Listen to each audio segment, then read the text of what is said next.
ಇವತ್ತು ಒಂದು ಬಹಳ ಇಂಟ್ರೆಸ್ಟಿಂಗ್, ಸೆನ್ಸಿಟಿವ್ ಆ್ಯಂಡ್ ತುಂಬ ಇಂಪಾರ್ಟೆಂಟ್ ಆಗಿರೋ ಟಾಪಿಕ್ ಬಗ್ಗೆ ಮಾತಾಡ್ತಾ ಇರೋದು on voice of health, and that is seizures.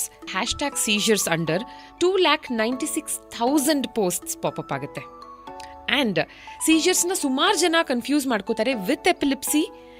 Seizures ಮತ್ತು ಎಪಿಲಿಪ್ಸಿ ಬೇರೆ ಬೇರೆನಾ, ಒಂದೇನಾ? ಇದ್ರ ಬಗ್ಗೆ ಎಲ್ಲ ಡೀಟೇಲ್ಡ್ ಆಗಿ ಮಾತಾಡೋಣ. ಬಟ್ ಎಪಿಲಿಪ್ಸಿ ಅಲೋನ್ ಹ್ಯಾಸ್, ಅಂದರೆ ಈ ಹ್ಯಾಶ್ಟ್ಯಾಗ್ನ ಬಳಸಿರುವಂಥ ಪೋಸ್ಟ್ಗಳು ನಾನು ಹೇಳ್ತಿರೋದು 1 million ಪೋಸ್ಟ್ಸ್ ಆನ್ ಇನ್ಸ್ಟಾಗ್ರಾಮ್. ಇನ್ನು ಎಷ್ಟೆಲ್ಲ ಸೋಷಿಯಲ್ ಮೀಡಿಯಾ ಇದೆ, not just Instagram, right? So ಎಷ್ಟೆಲ್ಲ ಜನ ಡಿಸ್ಕಸ್ ಮಾಡ್ತಿದ್ದಾರೆ ಅಬೌಟ್ ಸೀಜರ್ಸ್ ಮತ್ತು ಎಪಿಲಿಪ್ಸಿ. ನಮಗೆ ಅಂದರೆ ಕಾಮನ್ ಮ್ಯಾನ್ಗೆ ಜನರಲಿ ಗೊತ್ತಿರುವಂಥದ್ದು ಸೀಜರ್ಸ್ ಅಂದರೆ ನಾವು ಅನ್ಕೊಳ್ತೀವಿ ಅದು ಫಿಟ್ಸೆ, ಅದು ಎಪಿಲಿಪ್ಸಿನೇ ಅಂತ. ಸೀಜರ್ಸ್ ಎಲ್ಲ ಎಪಿಲಿಪ್ಸಿನೇನಾ? ಎಪಿಲಿಪ್ಸಿ ಅಂದರೆ ಅದು ಸೀಜರ್ ಏನಾ? ಇನ್ ಡೀಟೇಲ್ ಇವತ್ತು ಅರ್ಥ ಮಾಡ್ಕೊಳ್ಳೋಣ. There is so much to talk about. Thanks to doctor Shridatt Bhadri, renowned neuro surgeon. Sir, ಇವತ್ತು ಎಷ್ಟು ಟೈಮ್ ಬೇಕಾದರೂ ತಗೊಳ್ಳಿ, ಕಂಪ್ಲೀಟ್ ಆಗಿ ಡೀಟೇಲ್ ಆಗಿ ಮಾತಾಡ್ಬಿಡೋಣ ಅಬೌಟ್ ಸೀಜರ್ಸ್ ಅಂತ ಅಂದಿದ್ದೀರಾ. ನಿಮ್ಮ ಹೆಕ್ಟಿಕ್ ಸ್ಕೆಡ್ಯೂಲಲ್ಲಿ you've given us your time. Thank you. ಯಾಕಂದರೆ ನೋ ಕ್ವೆಶ್ಚನ್ ಇಸ್ ಸಿಲ್ಲಿ ಅಂತಾರಲ್ಲ, ಇವತ್ತು ಎಲ್ಲ ಕ್ವೆಶ್ಚನ್ಸು ನನ್ನ ಮನಸ್ಸಲ್ಲಿರೋದನ್ನು ಕೇಳ್ತಾ ಇದ್ದೀನಿ about seizures and epilepsy. Actually seizures ಅಂತಂದರೆ ಅದ್ರ ಬಗ್ಗೆ ಇರೋಷ್ಟು ಎಷ್ಟು ತಪ್ಪು ಕಲ್ಪನೆ ಇದೆ ಅಂತಂದರೆ ನಿಮ್ಮ ಡೌಟ್ಸ್ ಎಂಡ್ಲೆಸ್. ಕರೆಕ್ಟ್. ಪ್ರತಿ ಒಂದೊಂದೊಂದೊಂದು ಡೌಟ್ ಇದೆ, ಮೂಢನಂಬಿಕೆಗಳಿದ್ದಾವೆ, ಅದರ ಚಿಕಿತ್ಸೆ ಬಗ್ಗೆ ಸಾಕಷ್ಟು ತಪ್ಪು ಕಲ್ಪನೆ ಇದೆ. ಸೊ ತುಂಬ ಜಾಸ್ತಿ ಅದ್ರ ಬಗ್ಗೆ ತಪ್ಪು ಕಲ್ಪನೆನೇ ಜಾಸ್ತಿ. ಹಾಗೂ ಅದು ಜಾಸ್ತಿ ನೋಡಕ್ಕೆ ಬರೋವಂಥ ಒಂದು ನಮ್ಮ ಪ್ರಾಕ್ಟೀಸಲ್ಲಿ ನಾವು ನೋಡಕ್ಕೆ ಬರೋವಂಥ ಒಂದು ವಿಷಯ. ಸೊ ಆಲ್ರೆಡಿ ಸೊ ಯಾವುದೇ ಒಂದು ವಿಷಯ ಅಂತ ನಾವು ತಗೊಂಡಾಗ ಹಿಸ್ಟ್ರಿಲ್ ಅದು ಇದ್ದೇ ಇರುತ್ತೆ. ವಾಟ್ ಎವರ್ ವಿ ಸಿ ಅಥವಾ ಎಕ್ಸ್ಪೀರಿಯನ್ಸ್ ಇವತ್ತಿನ ದಿನ. ಸೊ ಹಿಸ್ಟ್ರಿ ಅಂತ ತಗೊಂಡಾಗ 2000 BC ಮೆಸೊಪಟೋಮಿಯನ್ ಏಜಿಂದ ಅದು ಕಂಡು ಬಂದಿದೆ ಅಂತ ಹೇಳಲಾಗುತ್ತೆ. ಆದರೆ ಯಾಕೆ ನಾವು ಈ ಮೆಸೊಪಟೋಮಿಯನ್ ಏಜ್ ಇದನ್ನೇ ತಗೋಬೇಕು? ನಮ್ಮ ಪುರಾಣಗಳಲ್ಲಿ ಕಂಡು ಬಂದಿಲ್ವಾ ಅಂದರೆ ನಮ್ಮ ಪುರಾಣಗಳಲ್ಲೂ ಕಂಡು ಬಂದಿದೆ. ಇದನ್ನ ಅಪಸ್ಮಾರ ಅಂತ ಏನು ಕರಿತೀವಿ ಸಂಸ್ಕೃತದಲ್ಲಿ, ಇದರ ಉಲ್ಲೇಖ ಸಾಕಷ್ಟು ನೋಡಬಹುದು ನಾವು ಪುರಾಣಗಳಲ್ಲಿ. ಸೊ ಅವಾಗಿಂದನೂ ಇದೆ, ಇವಾಗಲೂ ಇದೆ, ಮುಂದೇನೂ ಇರುತ್ತೆ. ಭೂಮಿ ಇರೋವರೆಗೂ ಸಾಕಷ್ಟು ಇಶ್ಯೂಸ್ಗಳು ಇದ್ದೇ ಇರುತ್ತೆ. We will have to deal with it. So to begin with, seizures ಅಂದರೆ ಏನು? ಸೀಜರ್ಸ್ ಅಂತಂದರೆ ಮಿದುಳಿಗೆ ಸಂಬಂಧಪಟ್ಟಿರ್ತಕ್ಕಂಥ ಒಂದು ತೊಂದರೆ. ಯಾವತ್ತಿಂದ ಮನುಷ್ಯನಿಗೆ ಮಿದುಳಿದೆಯೋ ಆವತ್ತಿಂದಾನೂ ಸೀಜರ್ಸ್ ಇದೆ. ಯಾವತ್ತಿನವರೆಗೂ ಮನುಷ್ಯನಿಗೆ ಮಿದುಳು ಇರುತ್ತೋ ಆವತ್ತಿನವರೆಗೂ ಸೀಜರ್ಸ್ ಇದ್ದೇ ಇರುತ್ತೆ. ಸೊ ಸೀಜರ್ಸ್ ಅಂತಂದ್ರೆ ಏನು ಅಂತಂದರೆ, ನಮ್ಮ ಮಿದುಳನ್ನ ನಾವು ಒಂದು ಮಿದುಳು ಒಳಗಡೆ ನಮಗೆ ಮಿದುಳಿನ ಒಂದೊಂದು ಚಿಕ್ಕ ಚಿಕ್ಕ ಸೆಲ್ಗಳೇನಿರುತ್ತೆ ಒಂದಕ್ಕೊಂದಕ್ಕೆ ಮಾತಾಡ್ಕೊಳ್ಳೋದಕ್ಕೆ ಒಂದು ಭಾಷೆ ಇದೆ. ದೇಹದ ಪ್ರತಿಯೊಂದು ಅಂಗಾನು ಒಂದಕ್ಕೊಂದಕ್ಕೆ ಮಾತಾಡ್ಕೊಳ್ಳೋದಕ್ಕೆ ಅಂತ ಹೇಳಿ ನಮ್ಮಲ್ಲಿ ನರಗಳಿದಾವೆ. ಸೊ ಹಾಗೂ ನರವಾಹಕಗಳು ಅಂತ ಹೇಳ್ತೀವಿ, ನ್ಯೂರೋ ಟ್ರಾನ್ಸ್ಮಿಟರ್ಸ್ ಅಂತ ಹೇಳ್ತೀವಿ. ಸೊ ಒಂದಕ್ಕೊಂದಕ್ಕೆ ಮಾತಾಡ್ಕೊಳ್ಳೋದಕ್ಕೆ ಒಂದು ಭಾಷೆ ಇದೆ, ಅದಕ್ಕೆ ಆಗಿರ್ತಕ್ಕಂಥ ಒಂದು ಭಾಷೆ ಇದೆ. ಇದೇನಾಗುತ್ತೆ ಅಂತಂದರೆ ಮಿದುಳು ಒಳಗಡೆ ಒಂದು ಸಣ್ಣ ಕರೆಂಟ್ ಹರಿಯುತ್ತೆ. ಸ್ವಲ್ಪ ವೋಲ್ಟೇಜ್ ವ್ಯತ್ಯಾಸದಿಂದ ಒಂದು ಸೆಲ್ಲು ಇನ್ನೊಂದು ಸೆಲ್ಗೆ ಮಾತಾಡುತ್ತೆ. ಅದರಿಂದನೇ ಇಡೀ ನಮ್ಮ ಮಿದುಳು ಕೆಲಸ ಮಾಡೋದು. ಈ ಒಂದು ಕಮ್ಯುನಿಕೇಷನ್ ಆಗಬೇಕಾದ್ರೆ ಅಥವಾ ಈ ಒಂದು ವೋಲ್ಟೇಜ್ ವ್ಯತ್ಯಾಸ ಆಗಿ ಜಾಸ್ತಿಯಾಗಿ ಒಂದು ಬ್ರೈನಿನ ಒಂದು ಭಾಗ ಜಾಸ್ತಿಯಾಗಿ, ಅಂದರೆ ಆಡ್ ಭಾಷೆಯಲ್ಲಿ ಹೇಳಬೇಕು ಅಂತಂದರೆ ಬ್ರೈನಿನ ಒಂದು ಭಾಗದಲ್ಲಿ ಕರೆಂಟ್ ಜಾಸ್ತಿ ಹರಿತಾ ಇದೆ, ಅಥವಾ ಹರಿತಾ ಇರೋ ಕರೆಂಟು ಏರುಪೇರಾಗ್ತಾ ಇದೆ, ಅಥವಾ ಒಂದು ಅಬ್ನಾರ್ಮಲ್ ಆಗಿರೋ ರೀತಿಯಲ್ಲಿ ಹರಿತಾ ಇದೆ ಅಂತಂದರೆ ಮಿದುಳಿನ ಯಾವ ಭಾಗದಲ್ಲಿ ತೊಂದರೆ ಮಾಡ್ತಾ ಇದೆಯೋ ಆ ಒಂದು ಮಿದುಳಿನ ಭಾಗಕ್ಕೆ ಸಂಬಂಧಪಟ್ಟಂತಹ ದೇಹದ ಭಾಗ ಏನಿದೆ ಅಲ್ಲಿ ವ್ಯತ್ಯಾಸ ಕಾಣಿಸ್ಕೊಳ್ಳುತ್ತೆ. ಆ ಒಂದು ಸಿಂಪ್ಟಮ್ನ ನಾವು ಸೀಜರ್ ಅಂತ ಕರೆಯೋದು. ಈಗ ನಾವು ತುಂಬ ಜನ ಮೊದಲನೇ ತಪ್ಪು ಕಲ್ಪನೆ, ಎಲ್ರಿಗೂ ಈ ಸೀಜರ್ ಆಯಿತು ಅಂತಂದರೆ ಫಸ್ಟ್ ಬರೋದೇನು ಅಂತಂದರೆ ಪೂರ್ತಿ ನೆಲದ ಮೇಲೆ ಬಿದ್ದು ಒದ್ದಾಡ್ತಾ ಇದ್ದಾರೆ, ಕೈಕಾಲು ಒದರ್ಕೊಂಡು, ಬಾಯಲ್ಲಿ ನೊರೆ ಬರ್ತಾ ಇದೆ, ಪೂರ್ತಿ ಒದರ್ತಾ ಇದೆ ಕೈಕಾಲು ಅಂತ. ಎಲ್ಲರೂ ಒಂದು ಫಿಲಮ್ ನೋಡ್ಬಿಟ್ಟು ಅದೇ ಥರ ಎಲ್ಲರ ತಲೆನಲ್ಲೂ ಅದೊಂದೇ ಇರೋದು ಚಿತ್ರಣ. ಅದು ಸೀಜರಿನ ಒಂದು ಸಣ್ಣ ಭಾಗ. ಅದು ಒಂದು ಥರದ ಸೀಜರು, ಒಂದು ಸಣ್ಣ ಥರದ ಸೀಜರ್. ಬೇರೆ ಸಾಕಷ್ಟು ಥರದ ಸೀಜರ್ ಇದೆ, ನೀವು ಹೋಗ್ತಾ ನಾನು ಮಾತಾಡ್ಬೇಕಾದ್ರೆ ನಿಮಗೆ ಅರ್ಥ ಆಗತ್ತದು. ಸೊ ಸೀಜರ್ ಅಂತಂದರೆ ಅದು ಒಂದೇ ಅಲ್ಲ, ಅದೊಂದು ಸೀಜರಿನ ಒಂದು ಭಾಗ.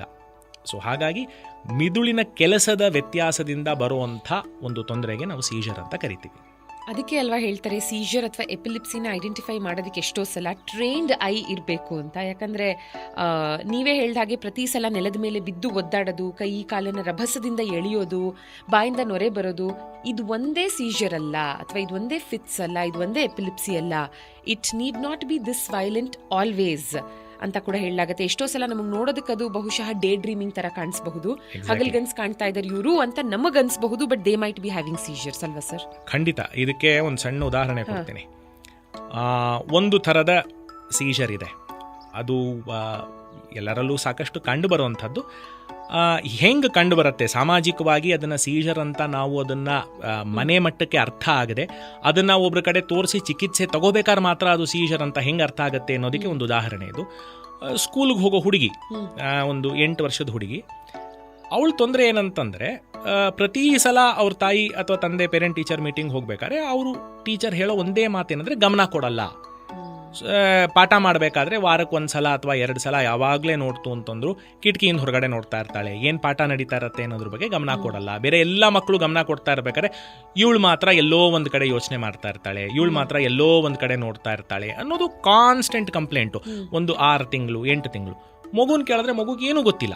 ಮಗು ನಾನೆಲ್ಲ ಪಾಠ ಕೇಳ್ತೀನಿ, ಅದೇನು ಹೇಳ್ತಾರೆ ಹೇಳ್ತೀನಿ. ಆದರೆ ಮಗುದು ಒಂದೇ ತೊಂದರೆ ಏನಂತಂದರೆ ಎಲ್ಲೋ ಒಂದು ಕಡೆ ಕೆಲವೊಂದಷ್ಟು ಪೀರಿಯಡ್ನಲ್ಲಿ ಅಥವಾ ಕೆಲವೊಂದಷ್ಟು ವಿಷಯ ಹೇಳಬೇಕಾದ್ರೆ ನನಗೆ ಒಂದು ವಿಷಯ ಇನ್ನೊಂದು ವಿಷಯಕ್ಕೆ ಹೋಗ್ಬೇಕಾದ್ರೆ ಮಧ್ಯ ಒಂದು ಗ್ಯಾಪ್ ಇದೆ.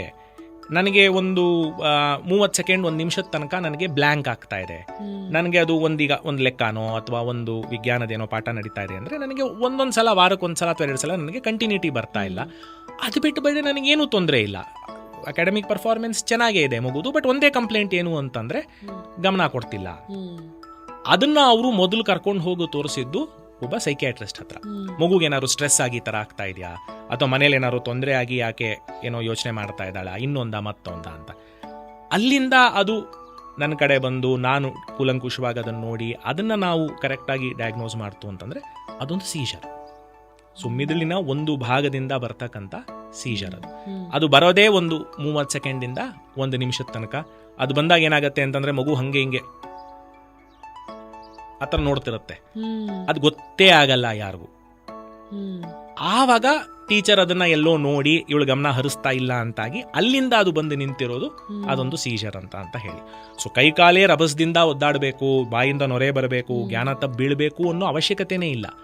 ಒಂದು 30 ಸೆಕೆಂಡು ಸುಮ್ಮನೆ ಎಲ್ಲೋ ಒಂದು ಕಡೆ ಅರಿವೇ ಇಲ್ಲದೆ ಹಾಗೆ ಕಣ್ಮಿಟ್ಟಿಸ್ಕೊಂಡು ನೋಡ್ತಾ ಇದ್ರೂ ಅದು ಸೀಜರ್ ಆಗ್ಬೋದು. ಅಂದರೆ 30 ಸೆಕೆಂಡು ಗಮನ ಕೊಡದೆ ನೋಡೋರಿಗೆ ಎಲ್ಲ ಸೀಜರ್ ಇದೆ ಅಂತಲ್ಲ, ಬಟ್ ಸೀಜರ್ ಹಾಗೂ ಬರಬಹುದು. ಅಂದರೆ ಎಷ್ಟು ಸೂಕ್ಷ್ಮವಾಗಿ ಬರಬಹುದು ಅಷ್ಟೇ ರಭಸವಾಗೂ ಬರಬಹುದು.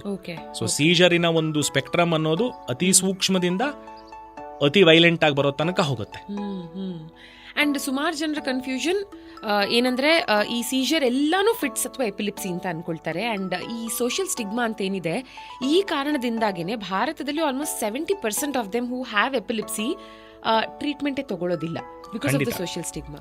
ಸೊ ಈ ಹೆಂಗೆ ಅಂತಂದ್ರೆ ಸೀಜರ್ಸ್ ಅನ್ನೋದು ಎಲ್ಲಾ ಕಲ್ಚರ್ಗಳಲ್ಲೂ ಇದೆ. ಈಗ ಕನ್ನಡದಲ್ಲಿ ನೋಡ್ತು ಅಂತಂದ್ರೆ ಮುಂಚಿಂದ ಗೊತ್ತಿರೋದು ಅಪಸ್ಮಾರ ಅಂತಾನೆ, ಸಂಸ್ಕೃತದ್ದೇ ಶಬ್ದ ಇದೆ ಅಪಸ್ಮಾರ ಅಂತಾನೆ.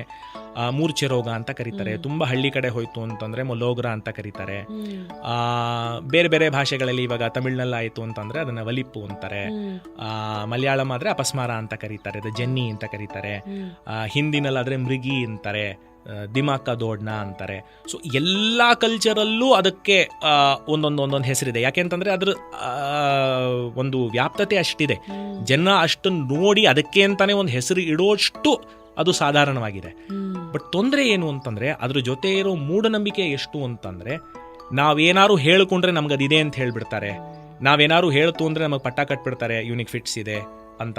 ಅದರಲ್ಲಿ ಇರೋಷ್ಟು ಮೂಢನಂಬಿಕೆಗಳ ವ್ಯಾಪ್ತತೆ ಎಷ್ಟಿದೆ ಅಂತಂದ್ರೆ, ನಾನೇನಾದ್ರು ಹೇಳಿದ್ರೆ ನನ್ನನ್ನು ದೂರ ಇಡ್ತಾರೆ, ನಾನೇನಾದ್ರು ಹೇಳ್ತು ಅಂತಂದ್ರೆ ನನ್ನನ್ನು ಇನ್ನೊಂದು ಕಡೆ ಸೇರಿಸಲ್ಲ. ಹಾಗಾಗಿ ಡಾಕ್ಟರ್ ಹತ್ರ ಹೋಗಿ ನನಗದು ಇದೆ ಅಂತ ನಾನು ಹೇಳಿಕೊಂಡು ಅವ್ರು ನನಗದಕ್ಕೆ ಚಿಕಿತ್ಸೆ ಶುರು ಮಾಡ್ತು ಅಂತಂದ್ರೆ ಜನಕ್ಕೆ ಗೊತ್ತಾಗ್ಬಿಡತ್ತೆ ಅನ್ನೋ ಹೆದರಿಕೆಯಿಂದಾನೇ ಡಾಕ್ಟರ್ ಹತ್ರ ಹೋಗಲ್ಲ.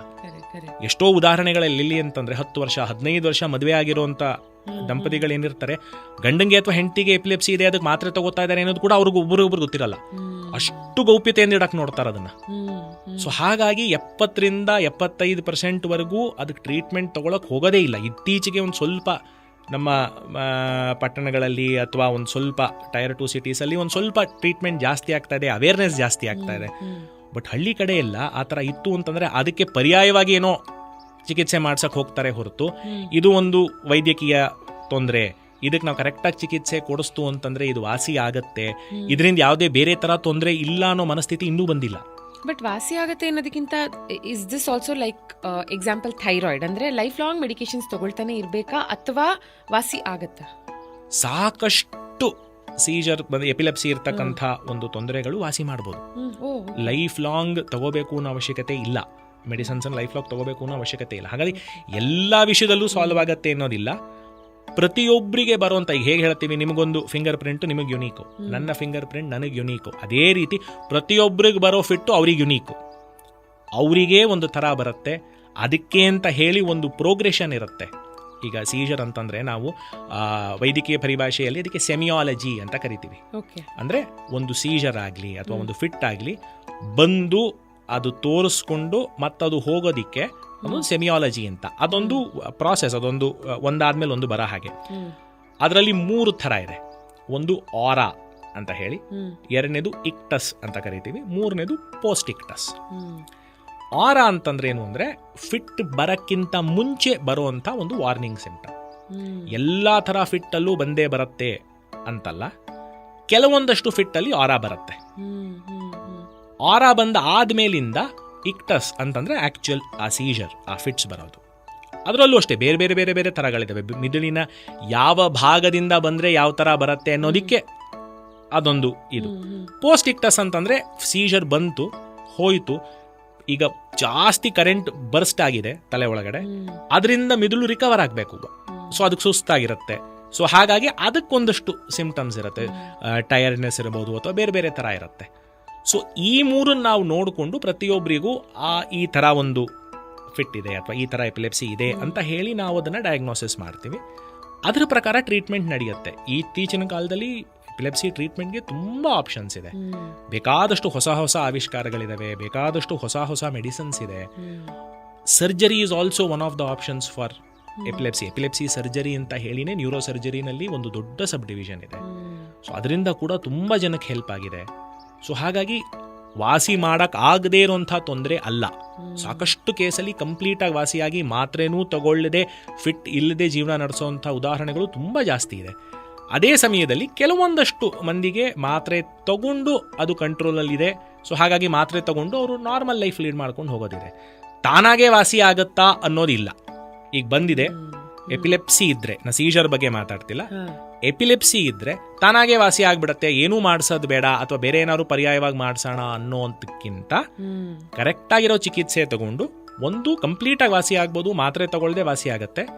ಇಲ್ಲ ಒಂದು ಸಣ್ಣ ಮಾತ್ರೆ ಹಾಕೊಂಡು ಬೆಳಗ್ಗೆ ಸಾಯಂಕಾಲ, ಈಗ ಡಯಾಬಿಟೀಸ್ ಇದೆ, ಬೆಳಗ್ಗೆ ಒಂದು ರಾತ್ರಿ ಒಂದು ಮಾತ್ರೆ ಹಾಕೋತಾರೆ, BP ಇದೆ ಮಾತ್ರೆ ತಗೋತಾರೆ. ನೀವು ಅದನ್ನ ಎಷ್ಟು ಸಾಧಾರಣವಾಗಿ ನೀವು ಅದ್ರ ಜೊತೆ ವ್ಯವಹಾರ ಮಾಡ್ತಿರೋ ಅದೇ ರೀತಿ ಇದ್ರ ಜೊತೆನೂ ವ್ಯವಹಾರ ಮಾಡಿ, ಏನೋ ಒಂದು ಸಣ್ಣ ತೊಂದರೆ ಇದೆ ಅದಕ್ಕೊಂದು ಮಾತ್ರೆ ಬೆಳಗ್ಗೆ ಸಾಯಂಕಾಲ ಹಾಕೋತೀನಿ ಅಂತ ಹೇಳಿ ನಾರ್ಮಲ್ ಲೈಫ್ ಲೀಡ್ ಮಾಡ್ಬೋದು. ಅದನ್ನ ಅಷ್ಟು ಆರಾಮಾಗಿ ತಗೊಳ್ಳುವಂಥ ಪರಿಸ್ಥಿತಿಗೆ ನಾವು ಬಂದಿದ್ದೀವಿ. ಬಟ್ ಇರೋ ಮೂಢನಂಬಿಕೆಗಳು ಜಾಸ್ತಿ ಆಗ್ತಾ ಇದಾವೆ ಹೊರತು ಕಮ್ಮಿ ಆಗಿಲ್ಲ. ಬಟ್ ಸ್ಟಿಲ್ ಇಂಡಿಯಾದಲ್ಲಿ ಇದು one of the most prevalent neurological disorders ಅಲ್ವಾ? Almost more than 10 million people are suffering ಅಂತ ಹೇಳ್ಬಹುದು ವಿತ್ ಎಪಿಲೆಪ್ಸಿ. ಅಂಕಿ ಅಂಶಗಳು ಜಾಸ್ತಿ ಕಮ್ಮಿ ಆಗ್ಬೋದು, ಬಟ್ ಯಾಕದು ಮೋಸ್ಟ್ ಪ್ರಿವೆಲೆಂಟು? ಯಾಕಂದ್ರೆ ಅದ್ರ ಬಗ್ಗೆ ಇರೋ ಹೆದರಿಕೆಗೆ ಈಗ ತೊಂದರೆ. ಈಗ ಉದಾಹರಣೆ ಕೇಳ್ತೀನಿ ನಿಮಗೆ, ಪ್ರಾಣಿಗಳಲ್ಲಿ ತುಂಬಾ ವಿಷ ಇರುವಂತ ಪ್ರಾಣಿ ಯಾವುದು ಅಂದ್ರೆ ಹಾವು ಅಂತೀರಾ, ಬಟ್ ನಿಜ ಅಲ್ಲ. ಹಾವಿಗಿಂತ ಜಾಸ್ತಿ ವಿಷ ಇರುವಂತ ಪ್ರಾಣಿಗಳು ಬೇಕಾದಷ್ಟಿದಾವೆ. ಈಗ ಕೆಲವೊಂದಷ್ಟು ಸಲ ನೀವು ಇದು ನೋಡ್ತು ಅಂತಂದ್ರೆ, ಕೆಲವೊಂದಷ್ಟು ಕಪ್ಪೆಗಳ ಚರ್ಮದಲ್ಲಿ ಇರುವಂತಹ ವಿಷ ಹಾವಿನ ವಿಷಕ್ಕಿಂತ ಜಾಸ್ತಿ. ಹಾವಿನ ಬಗ್ಗೆ ಇರ್ತಕ್ಕಂಥ ಅಷ್ಟೊಂದು ಕಪೋಲ ಕಲ್ಪಿತ ಕಥೆಗಳು, ಅದ್ರ ಬಗ್ಗೆ ಇರುವಂಥ ಅಷ್ಟು ಮೂಢನಂಬಿಕೆಗಳು, ಅದ್ರ ಬಗ್ಗೆ ಅದು ದ್ವೇಷ ಸಾಧಿಸುತ್ತೆ, ಅದು ಮಾಡುತ್ತೆ, ಇದು ತೊಂದರೆ ಕೊಡುತ್ತೆ, ಅದು ಒಂದು ಪ್ರಾಣಿ. ಬಟ್ ಅದರ ಬಗ್ಗೆ ಇರುವಂಥ ಭಯ ಅದಕ್ಕೆ ಅಷ್ಟು ಪ್ರಾಮುಖ್ಯತೆ ಕೊಟ್ಟಿದೆ. ಸೀಜರು ಎಪಿಲೆಪ್ಸಿಗೂ ಇದೇ ತೊಂದರೆ.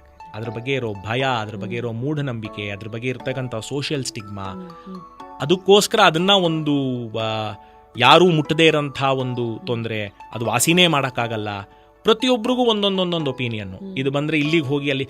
ಈಗ ಹೆಂಗೆ ಅಂತಂದರೆ, ಒಬ್ರು ಯಾರು ಒಂದು ಪಬ್ಲಿಕ್ ಸರ್ವೆ ಮಾಡಿ ಫಿಟ್ ಬಂದರೆ ನೀವೇನು ಮಾಡ್ತೀರಾ ಅಥವಾ ಫಿಟ್ಟಿನ ಚಿಕಿತ್ಸೆಗೆ ಏನು ಮಾಡ್ತಾರೆ ಅಂದರೆ ಡಾಕ್ಟರ್ ಹತ್ರ ಹೋಗಬೇಕು ಅನ್ನೋದು 5ನೇದು ಅಥವಾ 6ನೇ ಸಜೆಷನ್ ಇರುತ್ತೆ. ಫಸ್ಟ್ 3-4 ಸಜೆಷನ್ ಬೇರೆ ಎಲ್ಲ ಹೇಳಿರ್ತಾರೆ, ಅಲ್ಲಿ ಹೋಗ್ಬೇಕು, ಅದು ಮಾಡ್ಬೇಕು, ಇನ್ನೊಂದು ಮಾಡ್ಬೇಕು, ಮತ್ತೊಂದು ಮಾಡಬೇಕು ಅಂತ. ಡಾಕ್ಟರ್ ಹತ್ರ ಹೋಗಿ ಅನ್ನೋದು 5ನೇದಾಗಿ ಅಥವಾ 6ನೇದಾಗಿ ಬರುತ್ತೆ ಪಟ್ಟಿನಲ್ಲಿ. ಅಲ್ಲಿ ತೊಂದರೆ ಇರೋದು. ತೊಂದರೆ ಇರೋದಲ್ಲಿ